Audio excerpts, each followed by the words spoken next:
मौलाना अब्बास साहब, क्या आप मुझे सुन सकते हैं? हाँ सुन रहे हैं, बोलिए।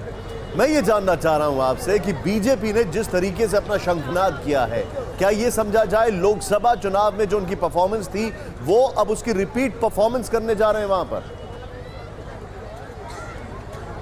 देखिए, बंगाल का जितना रोलिंग, अभी जो रोलिंग पार्टी है टीएमसी का जितना एमएलए और कैंडिडेट है, सब तो एक एक करके बीजेपी पे जा रहे हैं। तो बीजेपी और टीएमसी एक साथ तो जुट हो गए हैं, तो लिहाजा अगर सब टीएमसी छोड़ के बीजेपी में अगर चला जाएगा तो बीजेपी शायद क्षमता में आ जाएगा, पोजीशन में आ जाएगा। और दूसरा बात है लोकसभा की जो बात बोल रहे थे, देखिए लोकसभा में टीएमसी ने विरोधी शून्य करने के लिए वाम कांग्रेस की कैंडिडेट को नॉमिनेशन फाइल करने नहीं दिया और उन लोगों के ऊपर बहुत अत्याचार किए थे। इसीलिए अपने गम से वाम कांग्रेस बीजेपी को वोट दे दिया। इसीलिए बीजेपी का लोकसभा में चुनाव में सीट ज़्यादा हो गए, 18 सीट मिल गए। अगर ठीक से वोटर होंगे, ठीक से अगर चुनाव होंगे तो इस बार शायद बंगाल का लोग दोनों से ही मुंह घुमा लेंगे, बीजेपी और मौलाना साहब, ओवैसी फैक्टर बड़ा इंपॉर्टेंट है और ये बीजेपी की बी टीम के तौर पर देखा जा रहा है पूरे देश में, माने या ना माने, चाहे वो एग्जाम्पल है बिहार का हो या हैदराबाद उनके घर का हो। क्या ये फैक्टर बंगाल में नुकसान पहुंचाएगा ममता दीदी को?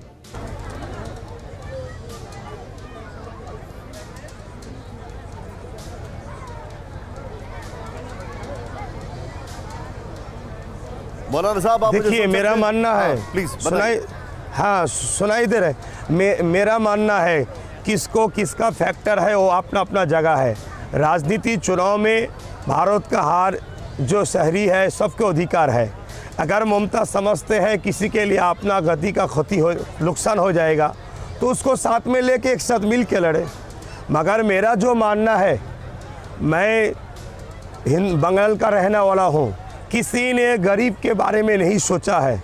इसीलिए हम सोच रहे हैं जो अपने 2021 में गरीब के लिए, मुस्लिम, दलित, आदिवासी के लिए हम चुनाव लड़ेंगे। इसीलिए ऐसी सब आए, मीम आए, कोई आए, इसमें ममता का नुकसान हो फ़ायदा हो, ये ममता को सोचना चाहिए। इसमें हमारा कोई लेना देना नहीं है। अगर ममता चाहे जो इसमें ममता दीदी का नुकसान हो तो इसी को साथ में लेके एक साथ चुनाव लड़े। अरे दुनिया में सबको साथ में लेके चले। बताइए, ओवैसी साहब को ममता के साथ चुनाव लड़ना होता तो वो महागठबंधन के साथ बिहार में चुनाव नहीं लड़ते, लेकिन वो तो किसी और के साथ काम कर रहे हैं। ये आरोप लग रहा है उनके ऊपर।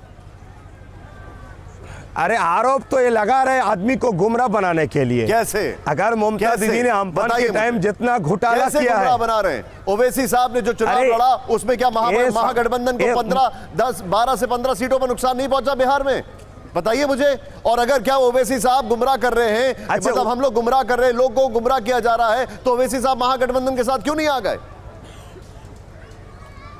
देखिए, महागठबंधन से तो ऐसी साहब जाने के लिए तो अपने तरफ से बोले थे हमको महागठबंधन में ले लो, मगर महागठबंधन ने ऐसी साहब को नहीं लिया है।